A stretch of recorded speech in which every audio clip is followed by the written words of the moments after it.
সমিত সোম যোগ হচ্ছেন হামজা চৌধুরীদের সঙ্গে। ক্যাভালরি এফসির ফুটবলার বাংলাদেশ জাতীয় দলের হয়ে খেলার সিদ্ধান্ত নিয়েছেন, সেটা আরও দুদিন আগের খবর। 27 বছর বয়সী মিডফিল্ডার এখন এই মুহূর্তে প্রক্রিয়া শুরু করে দিয়েছেন। তার সামনে জন্ম নিবন্ধন, পাসপোর্ট তৈরির প্রক্রিয়া, এনওসি সব কিছু মিলিয়ে তার টার্গেট হচ্ছে জুন মাসের উইন্ডোটা ধরা, যেখানে সিঙ্গাপুরের বিপক্ষে এশিয়ান কাপ কোয়ালিফায়ার্সে বাংলাদেশের ম্যাচ রয়েছে ঘরের মাঠে।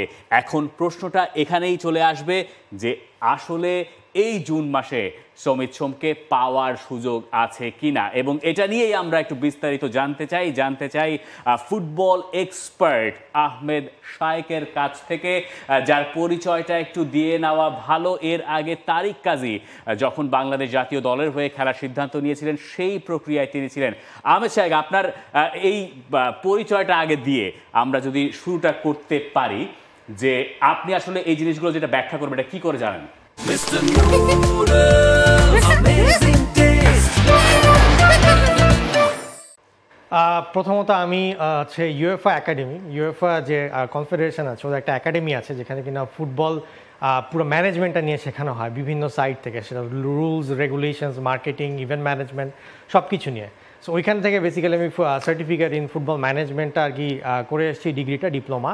এবং এরপরে বাংলাদেশে আমার যেটা হয়েছে যে আমি তারেক কাজী, নবাব, মাহাদি খান এবং এলিটার ক্ষেত্রেও আর কি এই অ্যাসোসিয়েশন চেঞ্জের যে কাজটা ছিল বাফুফের সাথে, সেটা নিয়ে আর কি কাজ করেছি। তো এর জন্য মোটামুটি একটা ধারণা আছে যে জিনিসটা কীভাবে পার করতে হবে। এবার আমাদেরকে একটু ধারণা দেন যে কি করে সমিত সোমকে আমরা জুনের উইন্ডোর ভেতরে পেতে পারি, কি প্রক্রিয়া আসলে ফিফা, বিএফএফ অথবা সমিত সোমকে ভেতর দিয়ে যেতে হবে? প্রথমে আমি ফিফার যে আর্টিকেলগুলো আছে যেটা দিয়ে কিনা আর কি স্যাটিসফাই করতে হবে সেটা দেখাই। তার মধ্যে 3টা আর্টিকেল আছে। তো 3টা আর্টিকেলের মধ্যে নাম্বার 1 হচ্ছে আর্টিকেল 5.1, যেখানে বলা আছে person holding a permanent nationality that is not dependent on residence. Dependent on residence এটা ইম্পর্ট্যান্ট, কারণ আপনি বিভিন্ন দেশে এখন জানেন যে পাসপোর্ট দেয় না, কিন্তু পার্মানেন্ট রেসিডেন্সি দেয়। সো পার্মানেন্ট রেসিডেন্সি কখনো কনসিডার হবে না। সো এখানে বলছে যে dependent on in a certain country that is eligible to play for representative teams. So এখানে যেটা করতে হবে, সমিত সোমের বাংলাদেশের পাসপোর্টটা লাগবে। এখানে যদি কোনো প্রকার পার্মানেন্ট রেসিডেন্সি থাকে তাহলেও কাজ হবে না, এনআইডিও কাজ হবে না। তো এখানে বেসিক্যালি যেটা ইম্পর্টেন্ট সেটা হচ্ছে passport. So that's why the result is Samit Som needs a Bangladeshi passport. So this is the first point. The second point is Article 6.1. এই আর্টিকেলটা একটু দেখতে বড় লাগলো, আমি জিনিসটা একটু ছোটো করে বুঝাই। সেটা হচ্ছে যে eligible to represent more than one association. এখানে আপনাকে যেটা খেয়াল রাখতে হবে যে সমিত সোম ক্যানাডিয়ান ন্যাশনাল টিমের হয়ে খেলেছেন, এবং এর সাথে এর যে আন্ডার 18, আন্ডার 19, আন্ডার 23 এই 3টা টিমে আর কি খেলেছেন। তো এইখানে যদি কেউ অ্যাসোসিয়েশনটা চেঞ্জ করতে হয়, তার মধ্যে অ্যাটলিস্ট রিলেভেন্ট পরের যে করতে হবে, তার জন্য ফর এক্সাম্পল যে বাংলাদেশ, তার ক্ষেত্রে তাকে যে কোনো একটা কন্ডিশন অ্যাটলিস্ট ফুলফিল করতে হবে। Number 1 was he was born on the territory of the relevant association. So এখানে সমিত সোম বাংলাদেশে এখানে জন্মগ্রহণ করেনি, সো এইটা টিক মার্ক হচ্ছে না। So it's a cross. His biological mother or biological father was born on the territory or on the relevant association. So এইখানে সমিত সোমের বাবা এবং মা তারা বাংলাদেশে জন্মগ্রহণ করেছিল, তো যার কারণে এখানে দরকার পড়বে সমিত সোমের বাবা মার birth certificate. So that's why this is the second most important document. So এখানে এই যেহেতু এই একটাতেই টিক হয়ে যাচ্ছে, সো আমাদের পরবর্তীটা যাওয়াই লাগছে না। মানে এই 4টার ভেতরে একটাতে হলেই কি কাজ হয়ে যাচ্ছে? জি, এই 4টার মধ্যে যে কোনো একটাতে হলেই কাজ হয়ে যাচ্ছে, বিকজ এখানে লেখা আছে he fulfills at least one of the following conditions. So ওয়ানের মধ্যে যে জিনিসটা হচ্ছে যে biological mother and biological father was born in the territory. So এখান থেকে আমরা বুঝতে পারছি যে একটা হয়ে গেছে, so it's done. So result is Samit Som biological mother or father needs a Bangladeshi birth certificate. So BFF এর এখন বার্থ সার্টিফিকেট নিয়ে কাজ করতে হবে। তার 3 নম্বরটা হচ্ছে আর্টিকেল 5.3। এইটা 6.1 এর আগেই ছিল, বাট ইচ্ছা করে এটাকে পিছনে আনা হয়েছে সো দ্যাট আপনারা এটার ইম্পর্টেন্সটা বুঝেন।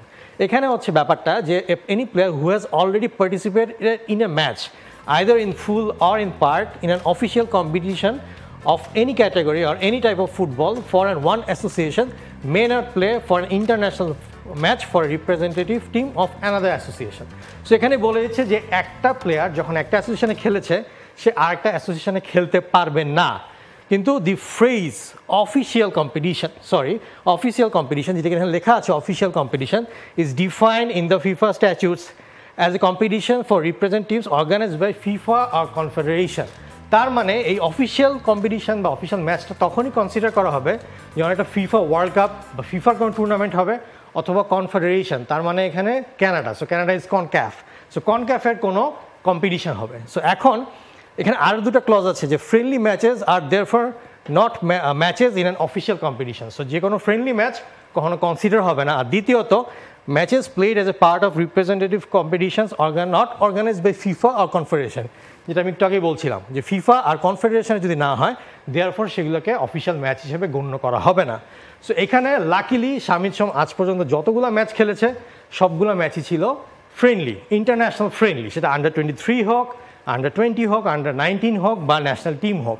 সো এই কারণে শামিদ সোম পার্টিসিপেটেড ক্যানাডা আন্ডার-18 নাও একটা ম্যাচ, আন্ডার-20-তে 7টা ম্যাচ, আন্ডার-23-তে 4টা ম্যাচ এবং ক্যানাডিয়ান ন্যাশনাল টিমের জন্য 2টা ম্যাচ খেলেছে, যেগুলো সবগুলোই কিন্তু ফ্রেন্ডলি ম্যাচ ছিল। সো এইখানেও সেই জিনিসটা যে সে চেঞ্জ করতে পারবে, কারণ সে কোনো অফিসিয়াল ম্যাচ এখন পর্যন্ত খেলে নাই ফিফার লজে, আমাদের না, ফিফার লজে। সো এখন স্টেপগুলো কী কী নেক্সট? স্টেপ নাম্বার 1, একটা ডিক্লারেশন লাগবে শামিদ সোমের থেকে, যে সেটা কিনা সে বাংলাদেশ ফুটবল ফেডারেশনকে পাঠাবে, বলবে যে he wants to change the association from Canada football association to Bangladesh football federation.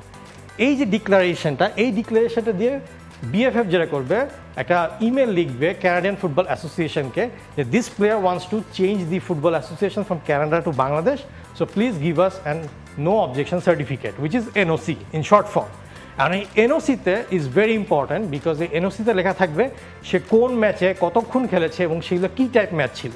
So ওইখানে যখন লেখা থাকবে international friendly, this will be a reference for Bangladesh football federation to show it to FIFA, যে দেখো ও এতগুলো ম্যাচ খেলেছে কিন্তু সবগুলো ছিল basically international friendly. So then what BFF needs to do is use this NOC, passport of Shamit Som and the parents' birth certificate and apply to FIFA General Secretariat. So General Secretariat কাছে যখন অ্যাপ্লিকেশনটা করবে, General Secretariat will pass it to the FIFA Player Status Committee. এখন player status committee, ওরা তো committee meeting করে ডিসিশনটা নেবে না, ওরা কমিটি মিটিংটা করে অলরেডি সব রেগুলেশনসগুলো পাস করেছে। So this is like concrete একটা ল। সো এখন জেনারেল সেক্রেটারির থ্রুতে স্ট্যাটাস কমিটি এই লয়ের সাথে এগুলোকে দেখবে যে পয়েন্টগুলো স্যাটিসফাই হয়েছে, তখন খুবই তাড়াতাড়ি এটা খুবই ইজিলি জিনিসটা ওরা অ্যাপ্রুভালটা দিয়ে দিবে। So I think this is the process. আচ্ছা, প্রসেস তো বুঝলাম, যে এবং মিকেল আর্তেতার মতোই বলি যে ট্রাস্ট দ্য প্রসেস, ঠিক আছে, আর তো কোনো উপায় নাই, ঠিক আছে, ট্রাস্ট করলাম প্রসেস। জুন মাসের 10 তারিখে খেলার ব্যাপারে আমরা বা খেলানোর ব্যাপারে শামিদ সোমকে আমরা শুনেছি যে ফাহাদ করিম সাহেব তিনি বলেই দিচ্ছেন যে তিনি টার্গেট নিয়েছেন এবং বিএফএফ এর সহসভাপতি তিনি বেশ কনফিডেন্টলি বলেছেন যে তিনি আসলে চেষ্টা করবেন, তিনি এই ব্যাপারে দারুণ পজিটিভ, তিনি তার চেষ্টাটা করবেন, কিন্তু বাস্তবতাও তিনি জানেন জুন মাসে আসলে কতখানি সম্ভব। আমি পার্সোনালি কনফিডেন্ট, কিন্তু সেক্ষেত্রে যেটা করতে হবে আমাদেরকে প্রোঅ্যাক্টিভলি সাইমালটেনিয়াসলি 2টা কাজ একসাথে করতে হবে। ফার্স্ট কাজ হচ্ছে যে ডিক্লারেশনটা এনে ক্যানাডিয়ান ফুটবল অ্যাসোসিয়েশনকে আপনার ইমেলটা লেখা, and at the same time passport আর বার্থ সার্টিফিকেটের কাজটা করা। এখানে আরেকটা থার্ড পয়েন্ট আছে, সেটা হচ্ছে প্লেয়ার রেজিস্ট্রেশন। আপনাকে এটাও মাথায় রাখতে হবে যে প্লেয়ার রেজিস্টার করতে হবে। এখন এই কম্পিটিশনে প্লেয়ার রেজিস্ট্রেশনের 2টা পার্ট আছে, একটা হচ্ছে প্রিলিমিনারি রেজিস্ট্রেশন, একটা হচ্ছে ফাইনাল রেজিস্ট্রেশন। ম্যাচ ডে -1-এর আগে যে রেজিস্ট্রেশনটা হয় দ্যাট ইজ ফাইনাল রেজিস্ট্রেশন, কিন্তু ফাইনাল রেজিস্ট্রেশনে যে 23 জন প্লেয়ার আসবে সেইটা আসে প্রিলিমিনারি রেজিস্ট্রেশন থেকে। অ্যান্ড প্রিলিমিনারি রেজিস্ট্রেশন হয় ম্যাচের ঠিক 30 দিন আগে শুরু হয়, সেখানে আপনি মিনিমাম 18 জনকে রাখতে পারবেন, ম্যাক্সিমাম আপনার যত ইচ্ছা। সো এখন এই 30 দিন আগে আই থিঙ্ক অতটা কাজ নাও হতে পারে, কিন্তু এখানে ডিমোটিভেটেড হওয়ার কিছু নাই, কারণ ম্যাচ ডে -7 মানে 7 দিন আগে, সেক্ষেত্রে 3রা জুন পর্যন্ত আমরা যে কোনো প্লেয়ার অ্যাড বা রিপ্লেস করতে পারবো এই প্রিলিমিনারি রেজিস্ট্রেশনে। So there is a chance, আমাদের হাতে 2টা উইন্ডো আছে যেখানে কিনা আমরা শামিদ সোমকে ঢোকাতে পারবো। তো আমার মতে এখানে যদি সাইড বাই সাইড কাজগুলো হতে থাকে এবং জুনের 3 তারিখের মধ্যে আমরা যদি সবগুলো কাগজ আগে প্রিলিমিনারি রেজিস্ট্রেশনে শামিদ সোমকে ঢোকাতে পারি, I think it's a very possible scenario, because একবার যদি আমরা রেজিস্ট্রেশনটা করে ফেলি, paper work is on the process, এইটা দেখায় আমরা একটা এক্সটেনশন পেতে পারবো এবং এর মাধ্যমেই অ্যাকচুয়ালি কাজটা হয়ে যাবে। যাক, কাজটা হয়ে গেলে আপনি যেমন খুশি, আমরা খুশি, সবাই সব মিলে খুশি। নিশ্চয়ই এই ফুটবলারদেরকে দেখার জন্য বাংলাদেশের মানুষ মুখিয়ে আছেন। Hamza, Shamit Shome, Fahmidul, Rakib, one of the best midfield মনে হতে পারে, তাই না? আপনি এখানে কাজেমকেও বাদ দিচ্ছেন, কাজেমের কথা আছে, জামাল ভুঁইয়াকেও আপনি রাখতেই পারেন, কারণ এই মিডফিল্ডকে দেখাটা মানে যেখানে আমরা প্রথম এই ভারতের সঙ্গেই দেখেছি যে Bangladesh midfield was very solid, মানে স্কোয়াড মিলিয়ে সব কিছু। সো এই ধরনের মিডফিল্ড যখন আপনি বাংলাদেশকে নিয়ে খেলাতে যাচ্ছেন এরকম এএফসি এশিয়ান কাপ বাছাই পর্বে ম্যাচে, মানে ইট ব্রিংস হোপ ফর আস যে এই কম্পিটিশন এবং ফার্দার বিয়ন্ড যতই ম্যাচ হোক না কেন সব কিছুতেই আসলে বাংলাদেশের জন্য একটা ভালো মানে ফুটবলের পজিটিভ জায়গাগুলো এখন সামনে অপেক্ষা করছে আমাদের জন্য। আমরা এই জায়গায় কমিউনিকেশন স্কিলটাকেও একটু প্রাধান্য দিতে চাই, এবং আমি স্পেশালি দুজনের নাম আসলে নিতেই চাই। সমিত সোমের এজেন্ট অমিত হাসান যিনি কাজ করছেন, এবং একই সঙ্গে বিএফএফ এর ভাইস প্রেসিডেন্ট ফাহাদ করিম, তিনিও যেভাবে কনভিন্সিং পাওয়ারটা কাজে লাগাচ্ছেন তার, এই দুজনের সঙ্গে আপনার একটা টক শো আমি দেখছিলাম আহমেদ শাহেক। আপনি আরো ভালো হয়তো বলতে পারবেন যে এই যে কমিউনিকেশন প্লেয়ারের সঙ্গে হচ্ছে, কমিউনিকেশন ফিফার সঙ্গে হচ্ছে, যেখান থেকে হামজার মতো প্লেয়ারের ব্যাপারটাও বাংলাদেশ সুরাহা করতে পেরেছে, এইখানে না করতে পারার তো আসলে কোনো কারণ নেই, তাই তো? না, আমার মতে যে কোনো প্লেয়ারের জন্য, যে কোনো প্রফেশনাল প্লেয়ারের জন্য the top level is representing a national team.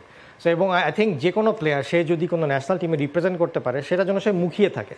So এতদিন ধরে অনেক সুযোগ থাকলেও I think the main stumbling block was the communication, because অনেক সময় আছে ইংলিশে কমিউনিকেট করতে হয়, তার হয়তো ওয়ার্ডিংয়ে বুঝতে এক রকমের হয়, কারণ আপনি যেটা বোঝাতে যাচ্ছেন আপনি যদি বাংলায় সেটাকে বোঝান সে হয়তো বাংলা ধরতে নাও পারে।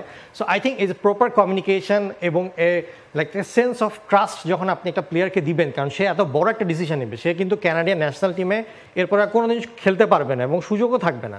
সো এই যে বড় হামজার ক্ষেত্রেও বলেন বা সমিত সোমের ক্ষেত্রেও বলেন, এই যে সেন্স অফ ট্রাস্টটা এখন দিচ্ছে, এই জিনিসটা খুবই ইম্পর্টেন্ট এবং এটা একটা প্রপার কমিউনিকেশন ছাড়া কখনোই সম্ভব হয়ে ওঠে না।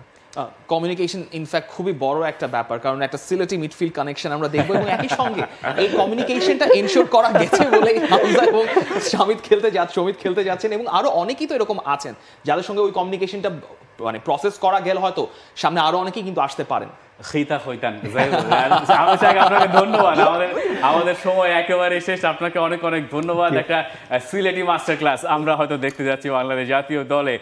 For more updates, subscribe to our YouTube channel and click on the bell icon. Follow us on Facebook and Instagram.